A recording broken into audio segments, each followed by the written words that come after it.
Bonsoir à tout le monde. Alors, on nous a demandé, nous, de parler d'un sujet et on était un peu... Je me mets en dehors de la lumière. On était un peu embêtés parce que le sujet, c'est un sujet qui s'appelle de A à N. Donc, il y a eu Samia et Neila qui sont venus me voir, qui me disent est-ce qu'il est possible de faire un sujet de passage de quelque chose à quelque chose. Je dis oui, c'est tout à fait possible. Et je crois que Samia est revenu avec Monsef. Et ils m'ont dit, bon, il faut travailler le sujet, etc. Et je leur ai dit, moi, le sujet, bon, il est tout prêt. Non, non, ça ne marche pas. Il est tout prêt, c'est de A à N. Alors, jusque-là, ça marche bien. Mais à un moment, je prends le programme et je regarde, je vois le programme, je dis, bon, il n'y a pas de problème. C'est, je crois, un monsieur qui s'appelle Abdelkader Aïssaoui. Donc, le A, ça y est, on l'a trouvé. Donc, il n'y a pas de problème. Et après, j'ai cherché dans le programme, j'ai dit, mais où est le N? Bon, le A, c'est facile, c'est M. Abdelkader Aïssaoui. Donc, mon problème, c'était où est le N? Donc, j'ai revu Samia Ouadek, je leur ai dit, écoutez, le N, où est-ce qu'il est votre N? Bon, on a cherché dans le programme, on n'a vraiment pas trouvé de N. Et, et j'ai dit, bon, il faut qu'on trouve une solution. Ils m'ont présenté comme cardiologue, mais qui s'intéresse aux mathématiques. Donc je leur ai dit, moi c'est simple, je me rappelle des mathématiques, on va prendre le x de TED, et on va le mettre à la place de n, puisque n, on ne sait pas qui c'est. Et puis Neila, elle a dit à Monsef, écoute, va voir le docteur Abid, dis-lui de ne pas toucher au x de TED, laisse les choses telles qu'il est. Voilà. J'ai dit, bon, alors, mais il faut qu'on trouve une solution à ce de A et N. Donc, alors, on a décidé, ce qu'il vous a expliqué, eh ben on s'est dit, on va faire les choses. Je ne sais pas où ça fonctionne, non. On va faire les choses comme les Algériens. On va commencer par la fin. Voilà. Donc on a dit. Et la fin c'était N. Donc N. Sauf que ça, on a décidé de tout changer. N, c'est nouveau. On a dit, c'est qu'il y a quelque chose de nouveau qui doit apparaître. Et vous avez remarqué que toutes les interventions qui sont faites ce matin, c'est autour de ça. Le seul problème, c'est qu'on allait discuter de ce qu'on appelle un modèle complet. Et on a piqué une idée à un analyste américain des années 90, qui était très connu, qui s'appelle Alvin Toffler. Donc on a piqué une idée à son modèle, et on va voir quelle idée. Et on s'est dit, bon, on va continuer à raisonner comme des Algériens. Donc, on part de l'ADEC et on revient en arrière. Donc, on a continué à revenir en arrière. On a dit, alors, le A, c'est actuel. Donc, M. Abdelkader Aïssaoui, on l'élimine. On garde l'actuel. Donc, on s'est dit, mais passer de actuel à nouveau, c'est un peu trop... Et on s'est dit, qu'est-ce qu'il y a au milieu? Alors, au milieu, il y a un processus très complexe. Il y a un processus très complexe. Et à ce moment-là, je me suis rappelé de ce qu'a dit Fadela Brahimi. J'ai dit, elle a parlé de rêve, elle a dit il faut rêver, etc. Et moi j'ai dit vraiment, cette machine, elle ne donne vraiment pas envie de rêver. Et Nesma Hoho, elle nous a montré tout à l'heure une très belle diapo où il y avait des petits trucs qui tournaient comme ça, très colorés, etc. Et moi, je lui ai dit, écoute, est-ce que tu ne peux pas me les envoyer par mail, etc. Elle m'a dit, si je te les envoie au Chic, comme ils sont très beaux. Ça fait rêver ce qu'elle a dit, Nesma Hoho. Mais ça fait vraiment pas rêver. Hein. Ça fait, au point qu'au moment où je m'étais dit, est-ce que N, on ne va pas remplacer N, au lieu de mettre nouveau, on va mettre neurone. C'est gris comme les neurones. Bon, on revient malheureusement à notre schéma. Donc, notre schéma, c'est que notre modèle, on veut passer au nouveau, mais on part de l'actuel, c'est normal, c'est ça de A à N, et on a un processus. Et dans ce processus, il faut, comme disent les informaticiens, une base de données qui soit pertinente, qui soit valide, etc. Donc il nous faut quelque chose. Et je vous ai dit qu'on a piqué à Alvin Toffler. Ça veut dire que tout ça, c'est un modèle important. Parce que M. Alvin Toffler était spécialiste dans les années 90 du changement. Lui, il était spécialiste du changement. Il travaillait aux États-Unis, en Chine, en Europe, sur le changement. Donc l'idée de changement, c'est l'idée de M. Toffler. Il y a une deuxième idée sur laquelle on travaille, beaucoup aussi, c'est l'idée de recadrage. Alors l'idée de recadrage, bien sûr, on a passé notre temps à piquer des idées. C'est comme ça qu'on fait partout. De toute façon, l'idée de recadrage, on l'a piqué dans un petit village des États-Unis qui s'appelle Palo Alto. Alors Palo Alto, elle est très connue et pas connue, bien sûr. Lorsque vous dites Palo Alto, c'est un village, mais il faut savoir, il y a l'université de Stanford. À Palo Alto, il y a l'université de Stanford, c'est l'une des plus grandes universités américaines. Donc on leur a piqué cette idée, l'idée de recadrage, et Palo Alto fait partie de 3 villages. Il y a le village de Fremont, il y a le village de Palo Alto, là où il y a l'université, et il y a un village, un gros village, c'est une petite ville, qui s'appelle San José. Les 3 villages, ils sont mondialement connus comme la Silicon Valley. C'est les 3 villages qui forment la Silicon Valley. Donc on a piqué à l'école de Palo Alto le concept de recadrage. Et là, on a presque un modèle complet.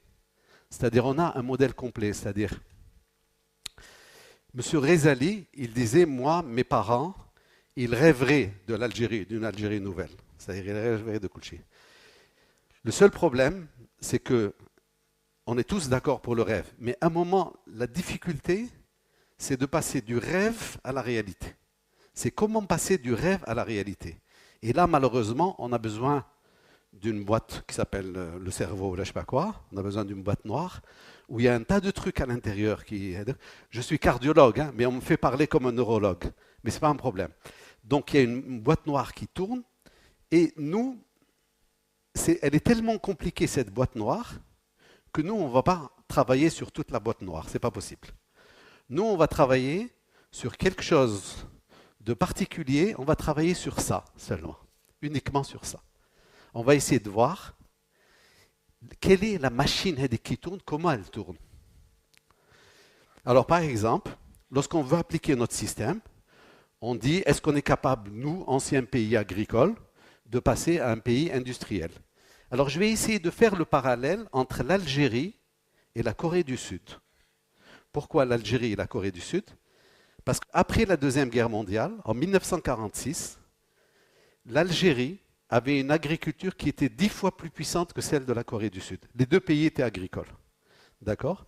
Et le PIB de l'Algérie était supérieur au PIB de la Corée du Sud. En 1946, je parle. Hein, en 1946. Et les ouvriers espagnols venaient en Algérie chercher du boulot. Donc, ce n'était pas les Algériens qui partaient en Espagne, c'était l'inverse qui se passait.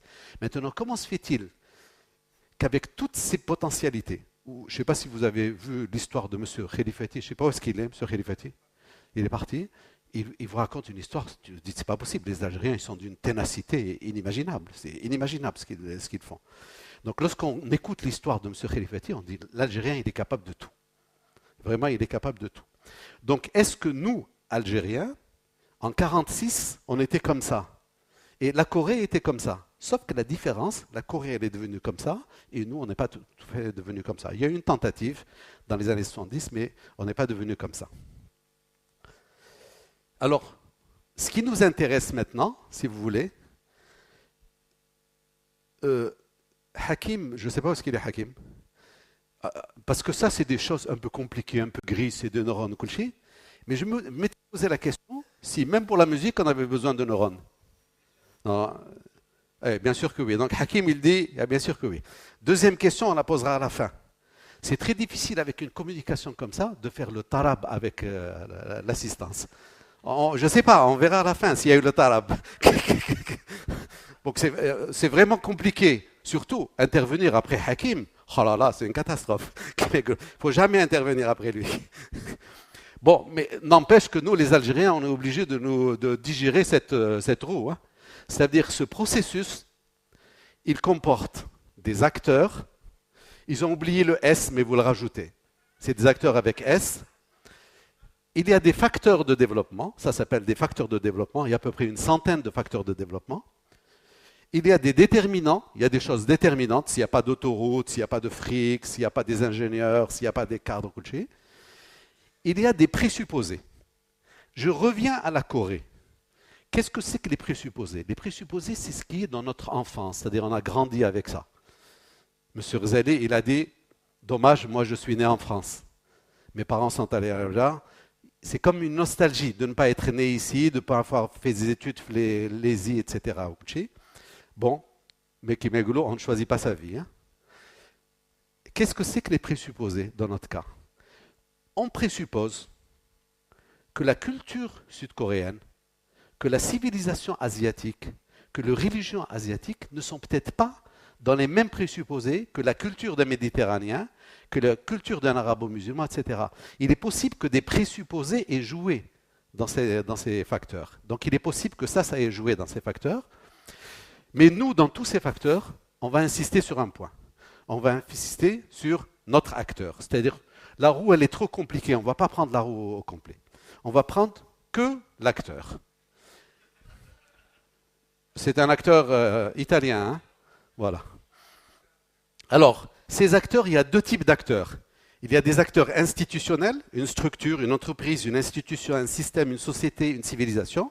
Mais surtout, ce qui les intéresse, c'est les acteurs de terrain. Ça veut dire les acteurs de terrain. Il y a trois acteurs de terrain. C'est-à-dire ce processus pour passer de A, l'état actuel, à l'état nouveau, il passe par des acteurs particuliers dans trois catégories particulières, les universitaires, les intellectuels ou les élites. Ils sont un peu kiff-kiff. Si vous dites à un Algérien, bon, écoute, universitaire, intellectuel, élite, c'est kiff-kiff. Mais si vous allez chez un Allemand, il vous dit non, intellectuel, c'est à part, élite, c'est à part. On va raisonner pendant 3 minutes, non, 6 minutes, il reste 6 minutes. Pendant 6 minutes, on va raisonner comme les Allemands. On va essayer de voir la différence entre ce monde-là.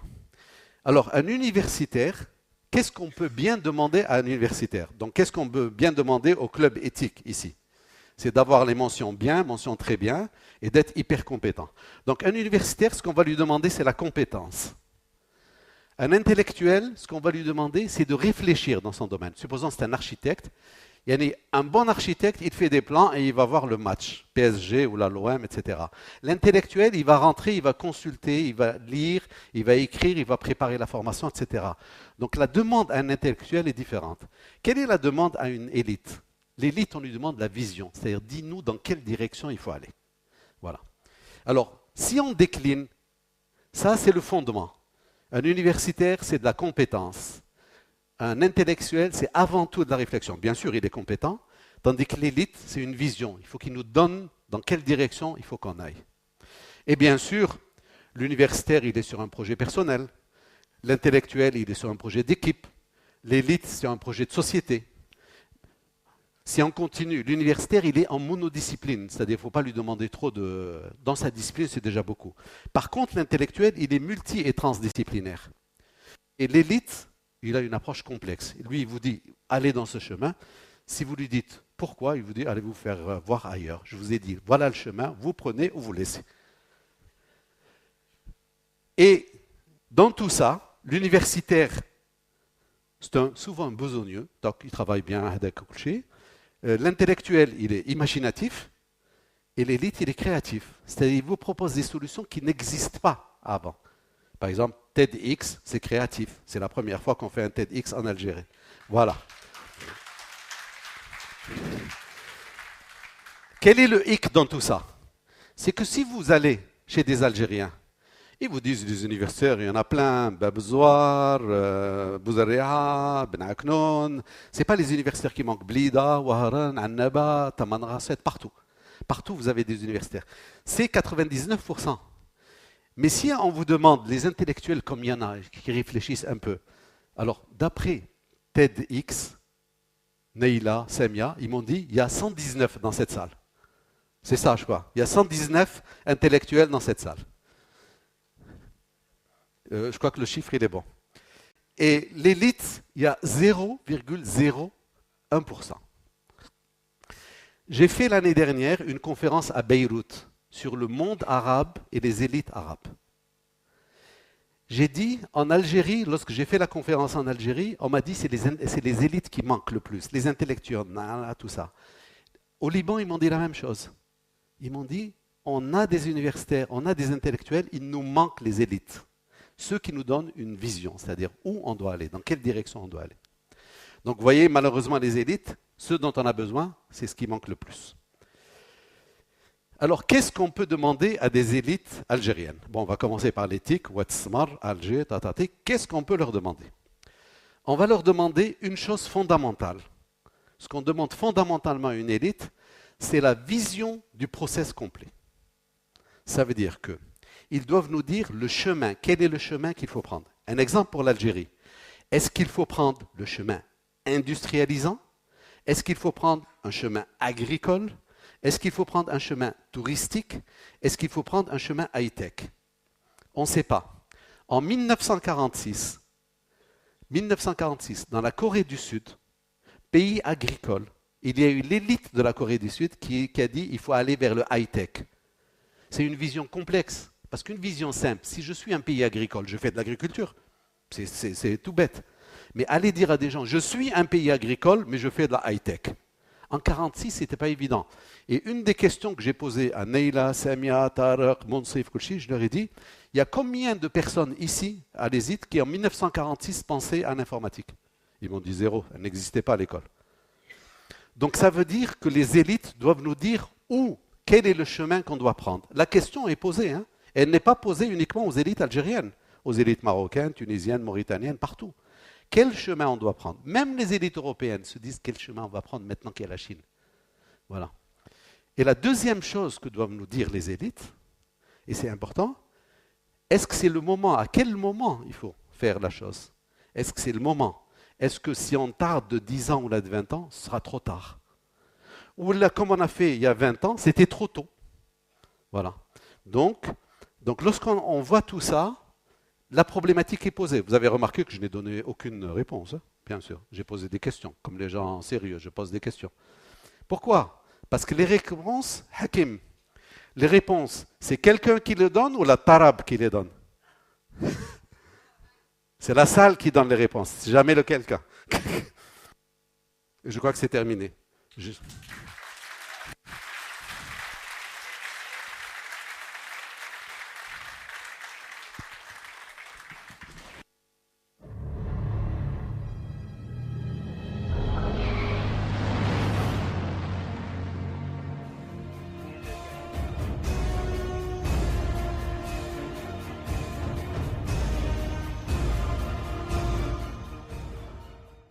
Et je vais vous dire que les petits qui ont organisé ça, ils sont meilleurs que moi. Et que je suis fier de vous, et que je suis fier d'appartenir au même groupe humain que vous.